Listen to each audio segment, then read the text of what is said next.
Oke, pada video kali ini saya akan menunjukkan bagaimana cara melakukan perhitungan untuk hidrogen satuan sintetis ya, untuk metode Schneider-Alexeyev. Jadi untuk Schneider-Alexeyev ini dengan Schneider yang biasa itu berbeda, teman-teman. Bedanya di penempatan koordinatnya. Jadi sebenarnya kalau Schneider biasa itu ini ada di kurva ya. Jumlah kurvanya itu kalau Schneider biasa tuh ada 4 juga. Ada 4.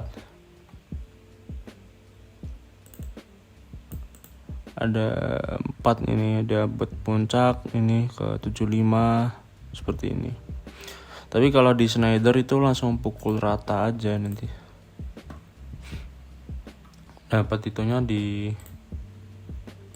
pukul rata, dapat informasi ini pakai koordinat X dan Y ini. Nah, buat input parameternya ini ada nggak terlalu banyak ya, nggak sebanyak itu, nggak sebanyak gamma itu banyak sih buat inputnya ini.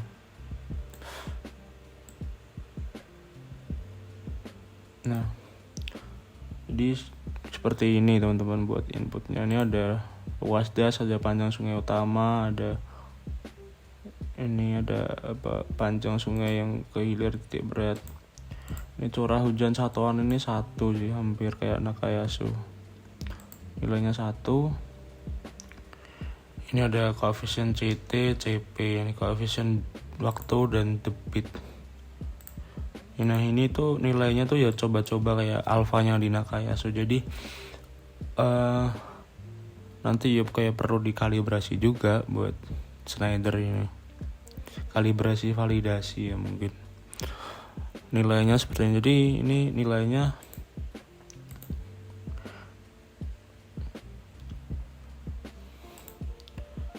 kurang lebihnya ini. Kalau CT ini kalau mendekat makin tinggi tuh dia semakin makin ke daerah yang hulunya sih. Maksudnya daerah dasnya itu banyak pegunungannya daripada dataran rendahnya kalau makin tinggi ini.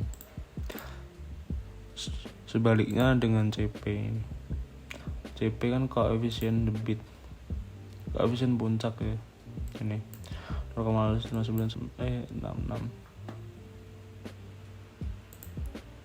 Ini 0,59 sampai 0,66 ini.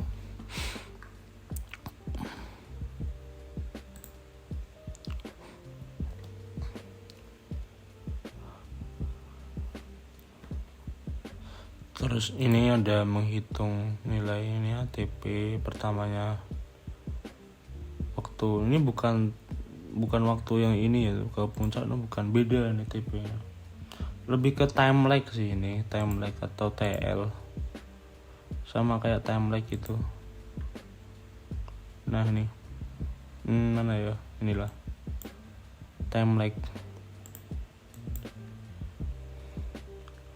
N-nya ini 0,3. Ini perhitungannya ini bisa dilihat, ini nama salnya keubah nih Excel saya. Time lag, kemudian ini ada curah hujan efektif, ini bagi 0,55. Terus TR nya ditentuin 1 jam ya. TR itu waktu di sini durasi hujan standar. Nah, ini loh, waktu durasi hujan standar itu dibuat 1 jam. Kemudian kalau saya buat 1 jam ya. Kemudian kalau TR-nya ini kita lihat sama TE gedean mana. Kalau lebih gedean TE-nya pakai ini, jadi rumus waktu puncaknya. Kalau pakai yang lebih kecil pakai ini. Kalau sama pakai ini. Yang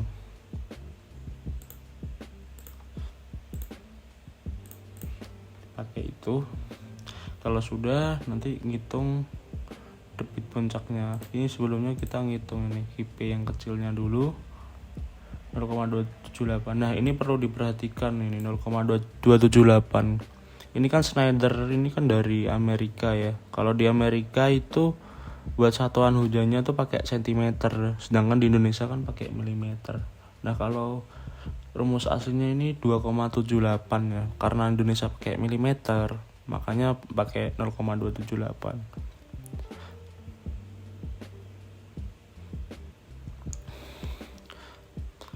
Terus udah dapat gini KP-nya. Jadi KP ini dikali luas das. Kemudian ini cari lambdanya. Ini buat ke koordinat sih. Lambdanya ini dapat A. Nah, dapat Y. Nah, ini ada kurang ya, ada kurang. Bentar, ini ada untuk X-nya nggak saya kasih ya. Insert aja.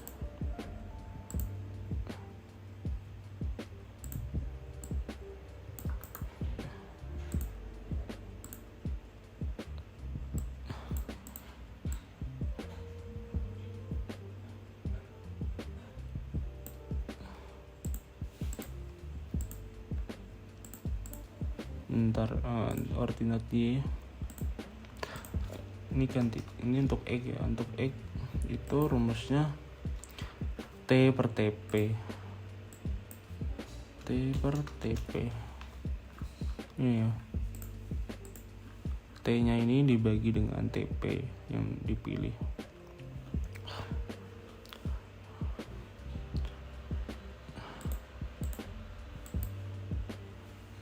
Nah ini X T per TP kayak tadi kan.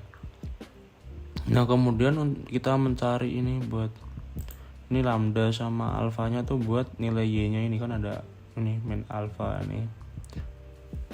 Ini satu min X, jadi nilai X nya ini nanti dimasukin, dapat ini koordinat Y nya. Nah dari koordinat Y nanti buat debitnya ini udah koordinat debitnya. Ini debit puncak dikali Y ya. Debit puncak dikali Y. Ini base flow ya. KP ini base flow.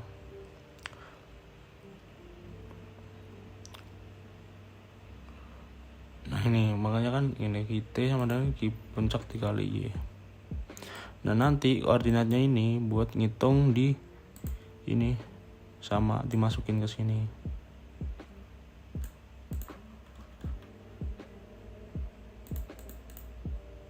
Sama ini juga yang sininya ini dari distribusi jam-jaman Mononobe ya, yang bagian sini loh. Kalau ulang 2 tahun pakainya ini 2 tahun. Nah ini itu pakainya itu. Kalau 5 tahun yang sininya pakai yang sini kayak gitu. Ini buat rekapitulasinya data debitnya. Ini kalau cari ini tuh dari nilai max-nya sih, max masing-masing ini ya.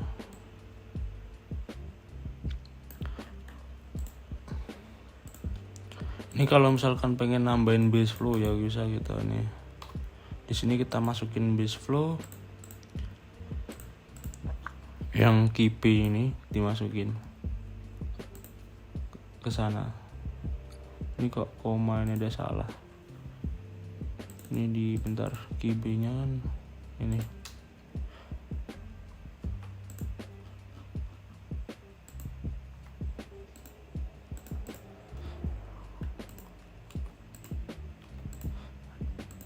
Ini dimasukin ke sini. Nanti kalau base flow kan itu aliran dasar sungainya ya. Jadi nanti grafiknya mulainya nggak dari nol kalau pakai base flow. Ini seperti ini. Untuk dapatnya PMP nya sekitar segini ya, 700an.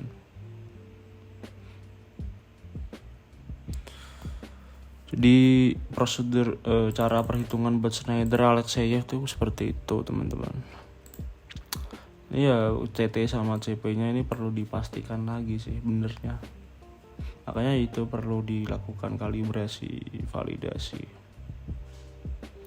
Kalibrasinya pakai data debit pengukuran langsung kalau ada. Makanya susahnya di hidrograf debit benci rancangan ini ya, itu ya masalah itu ketersediaan data seringnya. Oke, jadi cukup sekian untuk video perhitungan HSS Schneider ini ya, Schneider Alexeyev ini teman-teman. Nantikan video-video selanjutnya. Sekian, terima kasih.